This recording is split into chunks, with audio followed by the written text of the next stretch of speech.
قرآن مجید نے یہ جو صحابیت کا جو لفظ ہے صحب، یہ اس معنی میں استعمال نہیں کیا کہ جو شخص نبی صلی اللہ علیہ وآلہ وسلم کو دیکھ لے گا وہ صحابی ہے اور ایمان لایا، اس معنی میں قرآن نے استعمال نہیں کیا۔ الحمدللہ والصلاة والسلام علی رسول اللہ وآلہ ومن والاه۔ اعوذ باللہ من الشیطان الرجیم، بسم اللہ الرحمن الرحیم۔ والسابقون الاولون من المہاجرین والانصار والذین اتبعوهم بإحسان رضی اللہ عنہم ورضوا عنہ وأعد لهم جنات تجری تحتها الانہار خالدین فیہا ابدا ذلک الفوز العظیم۔ صدق اللہ العظیم۔ صحابیت کی تعریف کا جاننا کیوں ضروری ہے؟ اس کی بنیادی وجہ یہ ہے کہ مسلم امہ کے اندر دو بڑے گروہ سنی اور شیعہ، ان کے درمیان میں جو اختلاف موجود ہے وہ اسی صحابیت کی تعریف کی بنیاد پر ہے۔ یعنی جن کو ہمارے ہاں اہل سنت میں صحابی مانا جاتا ہے وہ شیعہ کے ہاں صحابی نہیں ہیں، یعنی وہ شیعہ کی صحابیت کی تعریف اور ڈیفینیشن پہ پورے نہیں اترتے، اور جو تعریف شیعوں کے ہاں ہے وہ ہمارے ہاں سنیوں کے ہاں نہیں ہے۔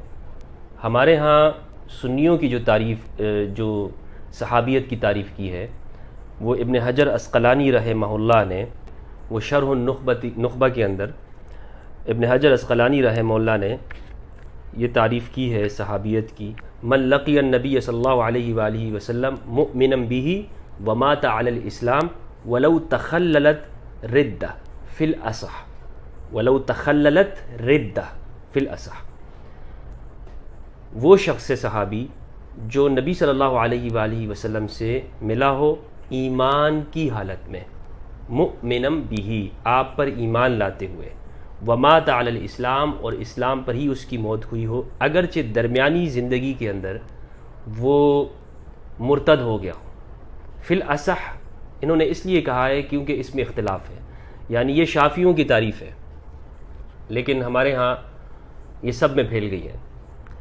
حنفیوں کے نزدیک یہ حاشیے والے لکھ رہے ہیں: ھذا عند الشافعیہ، یہ شوافع کے نزدیک ہے، وعند الحنفیۃ والمالکیہ تسقط صحبته الا اذا عاد الى الاسلام ورأى النبی صلی اللہ علیہ وآلہ وسلم ثانیۃ بعد اسلامہ۔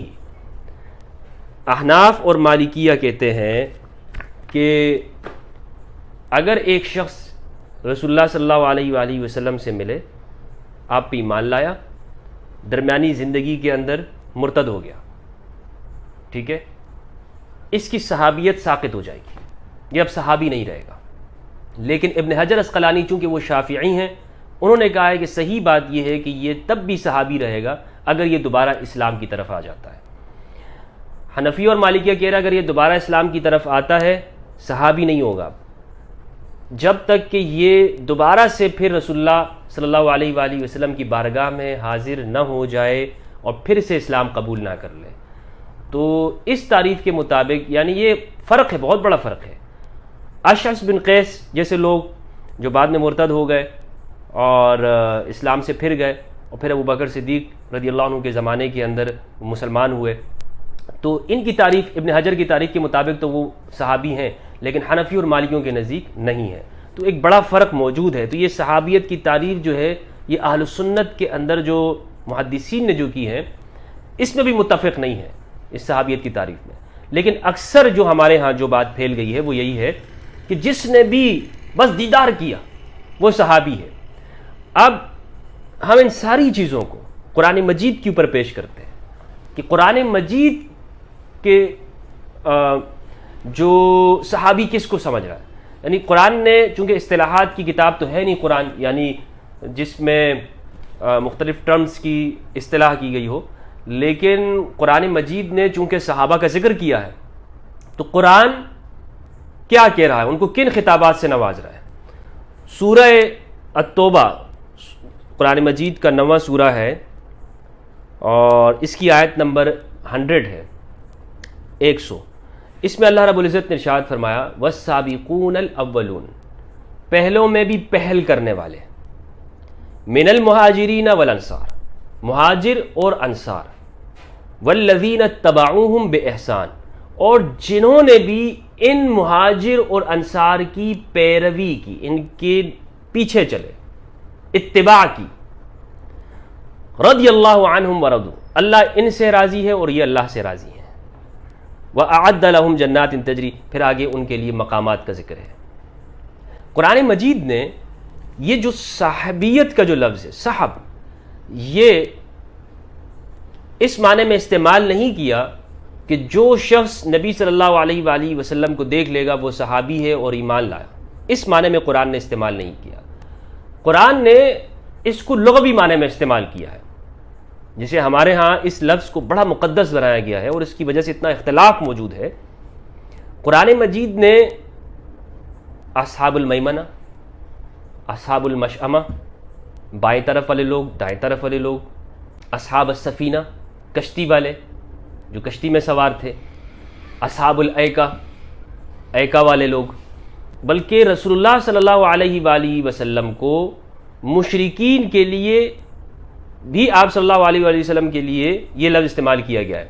وما صاحبکم بمجنون، آپ کے جو صاحب ہیں وہ مجنون نہیں ہے. تمہارے جو صاحب ہیں یعنی محمد صلی اللہ علیہ وآلہ وسلم مجنون نہیں ہے. تو قریش جو مشرکین لوگ ہیں ان کو کہا ہے کہ تمہارے صاحب یعنی رسول اللہ صلی اللہ علیہ وآلہ وسلم، تو خود پیغمبر اکرم کے لیے یہ لفظ موجود ہے صاحب کا. تو کیا مطلب حضرت محمد صلی اللہ علیہ وآلہ وسلم قریش کے صحابی ہوئے؟ نہیں ہوئے، ان کے صحابی نہیں ہیں. لیکن لغوی معنی کے اندر چونکہ اس زمانے میں موجود ہیں تو قرآن نے اس کا استعمال کیا ہے. کسی جگہ پر یہ مومن کے لیے بھی استعمال ہے اور کسی جگہ پر یہ، جیسے میں نے آپ کے سامنے آیت پیش کی، یہ بڑا عموم ہے اس میں قرآن کے نزدیک. اب وہ لوگ جو رسول اللہ صلی اللہ علیہ وآلہ وسلم پر ایمان لایا، آپ کے ساتھ کھڑے رہے، ڈٹے رہے، جمے رہے، ان کے لیے قرآن پھر کیا استعمال کرتا ہے؟ قرآن ان کے لیے مختلف تعبیرات استعمال کر رہا ہے.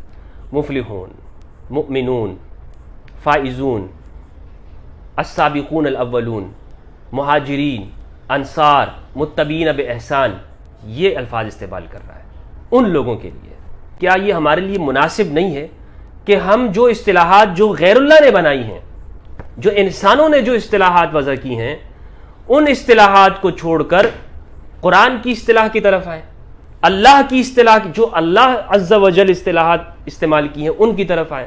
یعنی ہم یوں کہیں کہ یہ ہم باقاعدہ طور پر، اور یہ ہمارے ہاں رجال کی کتابوں میں موجود ہے، کون مہاجر صحابی ہے، کون انصار صحابی ہے، یعنی یہ سارے ہمارے ہاں کتابوں میں موجود ہے. ہم یہ کہہ سکتے ہیں کہ یہ مہاجرین طبقہ ہے، یہ انصار طبقہ ہے، یہ رضوان والے ہیں، یہ جناب اسی طرح سے بیت عقبہ کے لوگ ہیں، بیت عقبہ ثانیہ کے ہیں، یہ کہا جا سکتا ہے. اگر ہم لغوی معنی میں استعمال کریں صحابی تو اس میں کوئی حرج نہیں ہے. ہم یہ بھی کہہ سکتے ہیں کہ اصحاب بدر ہیں، اصحاب احد ہیں، اس میں کوئی حرج نہیں ہے. لیکن ہم یہ سمجھے کہ جی یہ جو اصطلاح ہے، یہ جو ٹائٹل، یہ قرآنی ہے اور اس میں اتنی شدت اختیار کریں کہ دوسروں کی تکفیر کر دیں، یہ رویہ قرآن سے مطابق نہیں رکھتا. میرا صرف کہنا مقصد یہ ہے، میں ہرگز یہ نہیں کہہ رہا ہوں کہ جی اس صحابیت کی اصطلاح کو ہمیں ترک کر دینا چاہیے، چھوڑ دینا چاہیے، یہ بدعت ہے معاذ اللہ. میں یہ نہیں کہہ رہا ہوں. دونوں باتوں میں زمین آسمان کا فرق ہے. میں اپنی بات اس طرح سمجھانا چاہتا ہوں، میں یہ کہہ رہا ہوں کہ جس معنوں کے اندر، جس معنی میں ہمارے ہاں اہل سنت اسے استعمال کر رہے ہیں، اس صحابیت کے ٹائٹل کو، اس معنی میں قرآن نے استعمال نہیں کیا. اس معنی میں قرآن نے استعمال نہیں کیا، بلکہ قرآن نے اس کو عام رکھا ہے، پھیلا دیا ہے، اس کو ہر ایک کے لیے بولا جا سکتا ہے. تو قرآن نے اب استعمال کیا کیا ہے؟ قرآن نے استعمال کیا ہے سابقون الاولون، مہاجرون انصار. میں نے آپ کے سامنے عرض کر دیا. مؤمنون ان سے کہا ہے، یا ایھا الذین آمنوا، ایمان والو، یہ بھی ان سے کہا ہے. اسی طرح سے قرآن نے ان کو مفلحون، فائزون، یہ ان کی صفات بھی ذکر کی ہے. تو ہم اس کی طرف آئیں. اور اگر ایک شخص صحابی کہتا ہے تب بھی وہ غلط نہیں ہے، مگر جس معنی میں وہ کہہ کر دوسروں کی تکفیر کہہ رہا ہے تو پھر میں آپ سے یہ پوچھوں گا کہ آپ مجھے پھر اس کو قرآن سے ثابت کریں، اپنی تعریف کو قرآن سے ثابت کریں. یہ میرا سوال ہے. اور اب دوسری بات، یہ جو ہمارے ہاں تابعی کی جو اصطلاح استعمال کی جاتی ہے، یہ آپ دیکھیں کہ قرآن تابعی کسے کہہ رہا ہے.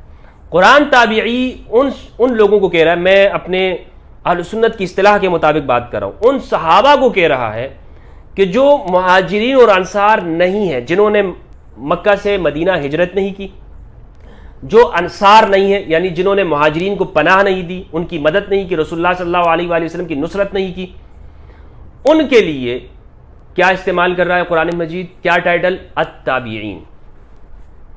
یہ تابعین ہیں. کن کے تابعین ہیں؟ ان مہاجرین و انصار کے تابعین ہیں.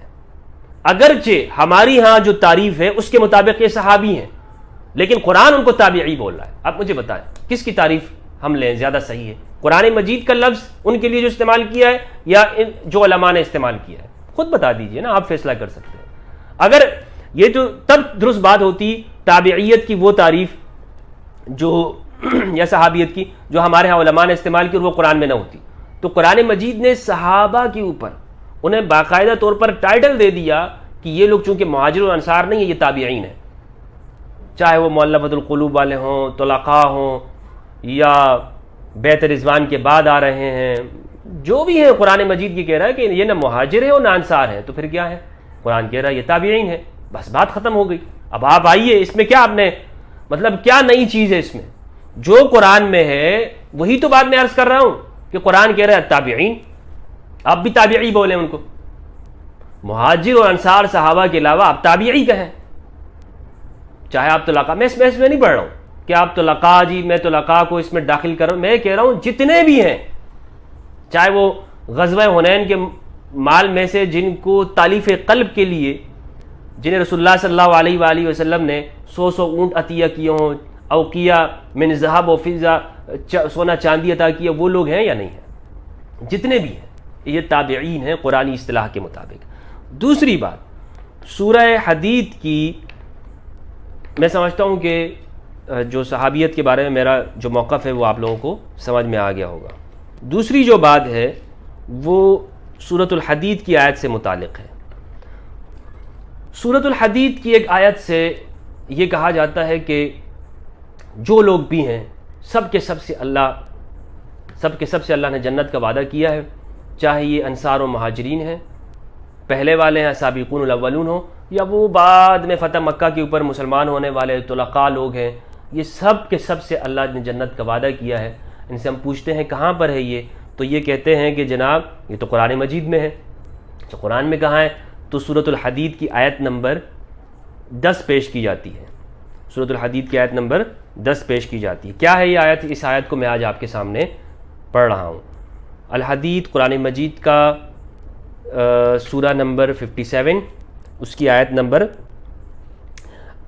10. اعوذ باللہ من الشیطان الرجیم، بسم اللہ الرحمن الرحیم. وما لکم الا تنفقوا فی سبیل اللہ وللہ میراث السماوات والارض لا یستوی منکم من انفق من قبل الفتح وقاتل اولئک اعظم درجۃ من الذین انفقوا من بعد وقاتلوا وکلا وعد اللہ الحسنى واللہ بما تعملون خبیر. صدق اللہ العظیم. اس آیت کے اندر اللہ سبحانہ و تعالیٰ نے کیا فرمایا؟ ترجمہ کرتا ہوں پھر میں اس پہ اپنا موقف پیش کرتا ہوں. وما لکم الا تنفقوا، تمہیں کیا ہو گیا کہ تم اللہ کی راہ میں خرچ نہیں کرتے ہو؟ اللہ تنفقوا فی سبیل اللہ وللہ میراث السماوات والارض، اللہ ہی کے لیے آسمانوں اور زمین کی بادشاہتیں ہیں. بادشاہت ہے. لا یستوی منکم من انفق، برابر نہیں ہے تم میں سے وہ جو کہ انفق، جس نے خرچ کیا، من قبل الفتح وقاتل، فتح سے پہلے، وقاتل اور قتال کیا. اولئک اعظم درجۃ من الذین انفقوا، یہ درجے میں ان لوگوں سے بڑھ کر ہیں جنہوں نے انفقوا، انفاق کیا ہو، من بعد، فتح سے بعد، وقاتلوا اور قتال کیا ہو. وکلا وعد اللہ الحسنى، لیکن اللہ کا جو وعدہ ہے سب کے سب سے الحسنى، حسنہ کا ہے، بہتری کا ہے، جنت کا ہے. واللہ بما تعملون خبیر، اور جو کچھ تم کرتے ہو اللہ اس سے آگاہ ہے، واقف ہے. اب یہ جو آیت ہے اس سے کہا جاتا ہے کہ جی دیکھیں، چاہے فتح مکہ کے بعد کے لوگ ہوں مسلمان ہوئے ہوں یا فتح مکہ کے سے پہلے، درجے میں تو برابر نہیں ہے لیکن دونوں سے اللہ راضی ہے. ترجمہ کیا کیا جاتا ہے کہ فتح مکہ کے بعد مسلمان ہوں یا فتح مکہ سے پہلے. مولوی صاحبان قرآن میں تحریف نہ کریں، اس میں کسی بھی جگہ یہ نہیں ہے کہ جو فتح مکہ سے پہلے مسلمان ہوں یا فتح مکہ کے بعد، بالکل نہیں ہے. دوبارہ پڑھیے، اس کا ترجمہ پڑھیے. غلط ترجمہ کرتے ہیں یہ لوگ کہ جی فتح مکہ کے بعد جو مسلمان ہوئے ہوں یا فتح مکہ سے پہلے، یہ ہے ہی نہیں.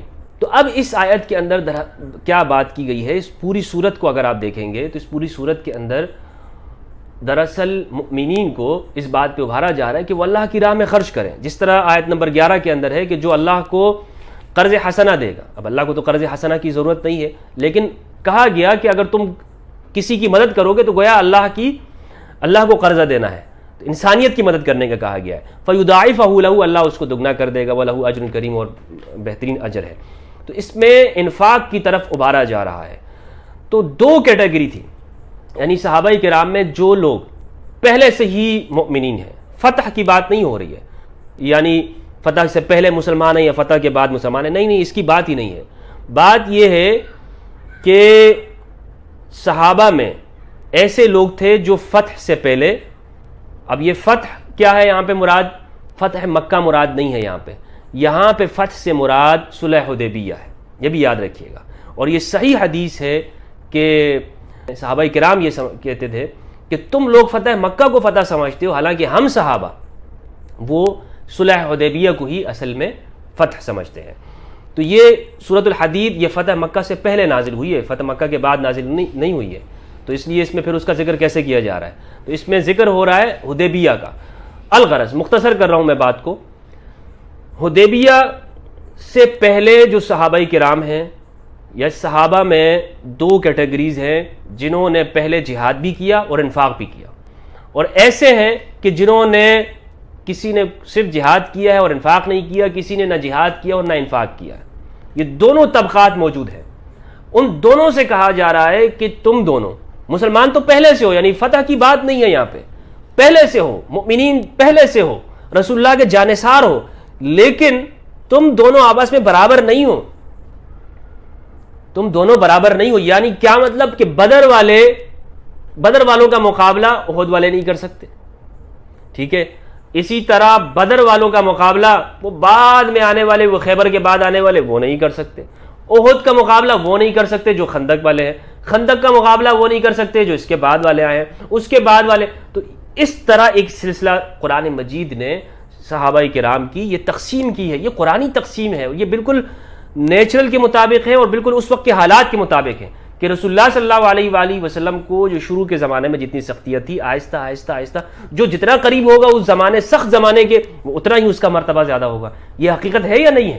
آج بھی ہم لوگوں کی وفاداریاں اسی طرح ہی تو دیکھتے ہیں کہ جی ایک لیڈر کے قریب میں جو اس کے مشکل وقت میں اس کے ساتھ ہوتا ہے، ہم یہی کہتے ہیں یار یہ بندہ تو شروع دور سے اس کے ساتھ ہے، ہر طرح کی پابندیاں اس نے جھیلی ہیں. تو قرآن نے بھی یہی طریقہ رکھا اور یہ کہا کہ تم لوگ اگرچہ یعنی پہلے سے موجود ہو، لیکن تم میں بھی دو طرح کے لوگ ہیں کہ ایک وہ تو جو انفاق و قتال کر رہا ہے اور ایک وہ ہے جو انفاق و قتال نہیں کر رہا. تو کیا ہوا؟ کیوں نہیں کر رہا؟ وَمَا لَكُمْ أَلَّا تُنْفِقُوا فِي سَبِيلِ اللَّهِ وَلِلَّهِ مِيرَاثُ السَّمَاوَاتِ وَالْأَرْضِ.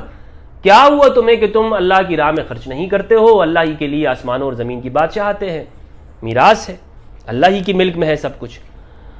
لا يستوي منكم من انفق من قبل الفتح وقاتل. تم میں وہ شخص برابر نہیں ہے کہ جس نے فتح سے پہلے انفاق کیا اور قتال کیا ہو. اولئک اعظم درجۃ من الذین انفقوا من بعد وقاتلوا. اب مجھے بتائیے اس میں یہ کہاں پر ہے کہ جو فتح مکہ سے پہلے مسلمان ہوا اور جو فتح مکہ کے بعد مسلمان ہوا دونوں آپس میں برابر تو نہیں ہے لیکن دونوں کے لیے جنت ہے؟ بھائی قرآن میں مسلمان ہوا کا لفظ ہی موجود نہیں ہے. اور دوسری بات میں نے جو سب سے اہم بات یہ عرض کی کہ یہ پوری آیت اسی ایک طبقے کے لیے ہے کہ جو پہلے سے ہی مسلمان تھے، پہلے سے ہی رسول اللہ صلی اللہ علیہ وآلہ وسلم کے ساتھ موجود تھے، لیکن ان میں ہی ایسے لوگ تھے کہ جو نہ قتال کیا تھا نہ انفاق کیا تھا. ان سے کہا جا رہا ہے کہ تم اور یہ والے جو پہلے سے موجود ہیں برابر نہیں ہیں، یہ آپس میں برابر نہیں ہیں. اب یہاں پر یہ سوال ہے کہ پھر فتح کا یہاں پر ذکر کیوں ہوا؟ تو اس کا جواب یہ ہے کہ اس کا ذکر اس لیے ہوا ہے کہ فتح سے پہلے کے جو لوگ ہیں، اب وہ لوگ اگر انہوں نے قتال کیا ہے یا انفاق کیا ہے، اور دوسرے وہ لوگ جنہوں نے انفاق و قتال نہیں کیا ہے، اور وہ آ کر فتح سے بعد، چونکہ ایک طرح سے ایک آسائش کا زمانہ ہے، رسول اللہ صلی اللہ علیہ وآلہ وسلم نے صلح کر لی ہے اور انٹرنیشنل طور پر خطوط بھی روانہ ہو گئے ہیں، تو یعنی بادشاہوں تک کی رسول اللہ صلی اللہ علیہ وآلہ وسلم نے اپنے سفیروں کو بھیجا. تو اب اگر جا کر کوئی یہ کرتا ہے تو وہ یہ نہ سمجھ لے کہ وہ بدر والوں کے برابر ہو جائے گا. نہیں ہو سکتا، وہ بدر والوں کے برابر ہرگز نہیں ہو سکتا. جو جس کو جس زمانے کے اندر اللہ سبحانہ و تعالیٰ نے فضیلت عطا کی اس کو وہ فضیلت مل گئی. مشکل کے زمانے میں جو کھڑا ہوا اس کو اللہ سبحانہ و تعالیٰ نے فضیلت دے دی. اب فتح کے بعد تو ایک آسائش کا دور ہے نا، آسائش کا زمانہ ہے. تو یہ ہے ان دونوں آیات کریمہ کے حوالے سے قرآن مجید کا موقف، یعنی صحابیت کی تعریف اور قرآن مجید جو وہ لوگ ہیں، یعنی اس سورۃ الحدید کی آیت کے حوالے سے جو لوگوں کے ذہن میں جس طرح سے اشکال پیدا ہو رہا تھا، ان دونوں پر میں نے اپنی گفتگو کو قرآن مجید سے آپ کے سامنے رکھ دیا ہے۔ امید کرتا ہوں کہ ہمیں میری یہ گفتگو آپ لوگوں کو سمجھ میں آ گئی ہوگی۔ اگر اس حوالے سے کوئی سوال ہے تو آپ سوال ضرور پوچھ سکتے ہیں۔ اللہ سبحانہ و تعالیٰ سے دعا ہے کہ پروردگار ہمیں قرآن مجید اور اہل البیت علیہم السلام، قرآن مجید کا تدبر، اس میں غور و فکر کی توفیق دے، اور اہل البیت علیہم السلام الثقلین کی معرفت عطا فرمائے۔ والسلام علیکم ورحمۃ اللہ وبرکاتہ۔